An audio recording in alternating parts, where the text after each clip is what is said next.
toutes les procédures auxquelles sont soumises les structures utilisant de l'argent public ou assurant des missions de service public.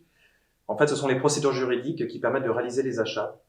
Et en fait, c'est l'intégration des principes de développement durable, amélioration de la performance économique et de la viabilité économique des démarches, intégration des enjeux environnementaux, intégration des enjeux sociaux. C'est la commande publique durable. Et aujourd'hui, on tend vers le principe de la commande publique responsable, qui donc, de façon plus élargie, intègre les principes de responsabilité sociétale, donc l'ancrage territorial, la gouvernance, les droits de l'homme, les conditions de travail des entreprises ou des partenaires avec lesquels on travaille, à travers sa politique achat.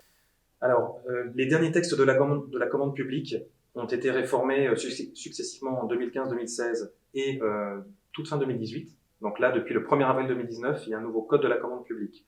Et dans ces derniers textes juridiques, ces dernières versions, il y a des outils juridiques qui permettent concrètement de travailler avec l'économie sociale et solidaire. Donc, par exemple, des acteurs publics peuvent réserver des marchés, des procédures d'achat spécifiquement aux acteurs de l'économie sociale et solidaire.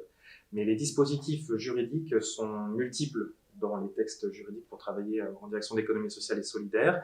Il y a aujourd'hui ce qu'on appelle les spécifications techniques dans les cahiers des charges, les conditions d'exécution dans lesquelles vont se réaliser les chantiers, les contrats de sous-traitance ou de livraison de fournitures, mais aussi les critères d'attribution avec lesquels on va noter les candidats qui répondent au marché ou à la consultation, qui encouragent à prendre en compte les enjeux donc de responsabilité sociétale, et donc les acteurs de l'économie sociale et solidaire sont force de proposition et apportent de nombreuses réponses par rapport à ces enjeux de responsabilité sociétale. Donc on voit bien qu'on a d'un côté un outillage juridique et en face un tissu d'acteurs divers et variés de l'économie sociale et solidaire qui permettent de répondre à ces attentes multiples des acheteurs publics. Pour l'économie circulaire, c'est un petit peu la même chose aujourd'hui, c'est-à-dire que les acheteurs publics sont soumis à plusieurs évolutions stratégiques et politiques globales. Par exemple, aujourd'hui, récemment, en 2018, a été publiée une feuille de route nationale de l'économie circulaire par le ministère et portée par l'ADEME.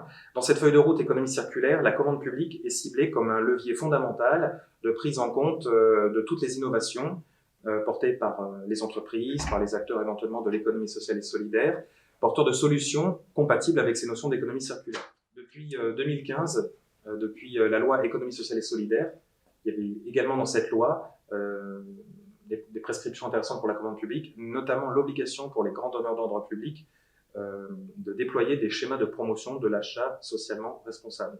Complété en 2015 dans le cadre de la loi transition économique et croissance verte, transition écologique et croissance verte, dans laquelle on complétait avec le volet environnemental sur ces schémas. Donc les grands acheteurs publics sont amenés à déployer des stratégies d'achat vers l'économie sociale et solidaire, et la feuille de route économie circulaire, elle fait le lien entre ces différents acteurs. Commande publique, levier pour une économie circulaire en s'appuyant sur les innovations de l'ESS. Les acheteurs publics ont des outils pour concrètement travailler en amont de la procédure, donc ce qu'on appelle le sourçage, ce qui encourage ces acheteurs publics à rencontrer le tissu économique qui potentiellement répondra à leur marché, à leurs attentes. Donc là, c'est un levier sécurisé, fléché pour que les acheteurs publics rencontrent les acteurs de l'ESS afin de voir si ces derniers seront intéressés pour répondre aux procédures d'achat. Donc ça, c'est un premier élément très important. Après, j'ai évoqué la notion de réservation de marché qui permet de flécher directement certains lots ou certains marchés en direction des acteurs de l'ESS. Et enfin, un autre outil que dans le réseau Rand-Cooper, nous mettons souvent en avant, c'est l'allotissement. Donc souvent, les achats publics, les marchés publics sont perçus comme des grosses procédures d'achat, et les acteurs éventuellement de l'économie sociale et solidaire, peut-être dans certains cas, ne se sentent pas assez solides pour répondre à la commande publique. L'allotissement a vocation à donc diviser un marché en plusieurs lots, dont certains pourront tout à fait être en harmonie avec le savoir-faire d'un opérateur de l'ESS, porteur d'une innovation particulière dans un périmètre précis. Donc si l'acheteur public, au début de sa procédure, a fait un sourçage, a identifié cette solution et fait un allotissement avec des lots correspondant à ce savoir-faire, c'est une stratégie d'achat qui en général fonctionne très bien. Donc aujourd'hui, il y a plusieurs intérêts d'ouvrir la commande publique à l'ESS. D'une part, il y a certaines obligations réglementaires que j'ai citées, loi ESS, loi transition énergétique, et plus récemment les réformes de la commande publique qui obligent à prendre en compte des enjeux de développement durable et de RSE, donc il y a une obligation. Ensuite, il y a des volontés politiques de réancrer la commande publique sur les territoires. En commande publique, on ne peut pas faire de localisme, c'est quelque chose qu'on ne peut pas faire, une préférence locale, mais du coup, lorsqu'il y a un tissu qui est porteur d'innovation sociétale comme les acteurs de l'ESS représentent région par région, en fait, ce bouillonnement associatif.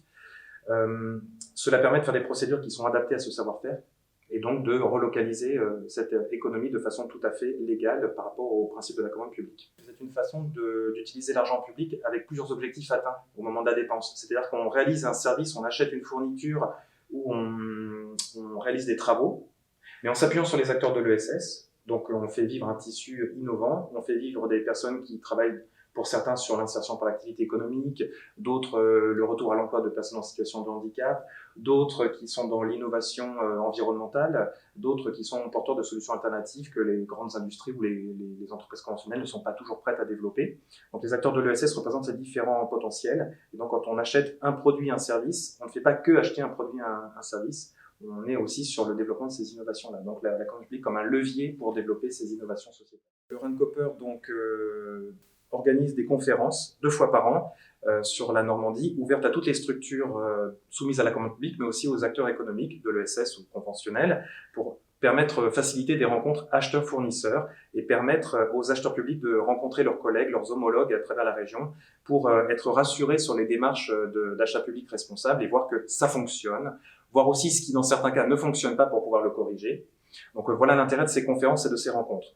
Le Rundcopper propose aussi des modules de formation à la commande publique intégrant les enjeux de RSE. Donc là, on est sur un module tourné vers les acheteurs, vers les juristes, s'approprier le juridique pour atteindre ses objectifs de responsabilité sociétale.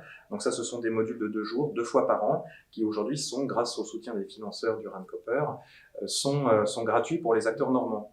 Et enfin, un autre gros volet d'action, c'est l'animation de groupes de travail thématiques, puisque certains sujets sont quand même assez pointus. Quand on parle d'économie circulaire dans le bâtiment, ça fait appel à des notions techniques et des innovations multiples. Donc là, on ne peut pas se contenter d'une journée de conférence. On a un groupe de travail sur plusieurs mois, où les gens rencontrent des experts, se rencontrent entre eux, testent des choses dans leur cahier des charges, et ça permet d'avoir un travail de long terme. Et on travaille aussi sur la restauration collective dans le cadre de ces groupes de travail.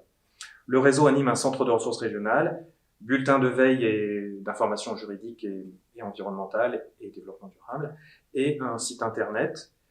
Le réseau propose aussi un conseil minute, c'est-à-dire que les acteurs peuvent nous appeler et avoir un conseil RSE, un conseil juridique lorsqu'ils sont bloqués dans leur bureau à essayer de rédiger une procédure de consultation. Et voilà, le réseau, dernier point, son rôle c'est d'améliorer la coordination. Donc il est inscrit sur la plateforme Normandie, sur la plateforme NECI, donc, Normandie Économie Circulaire, et il participe à un interréseau national qui permet d'aller récupérer toute l'information de cette actualité nationale sur les réformes, les grands enjeux politiques, voire même au niveau européen et via les Nations Unies aussi, d'être en connexion avec tous les autres réseaux français qui travaillent sur le même sujet et de rapporter ces informations aux acteurs normands. Et de valoriser le travail des acteurs normands dans ces interréseaux-là.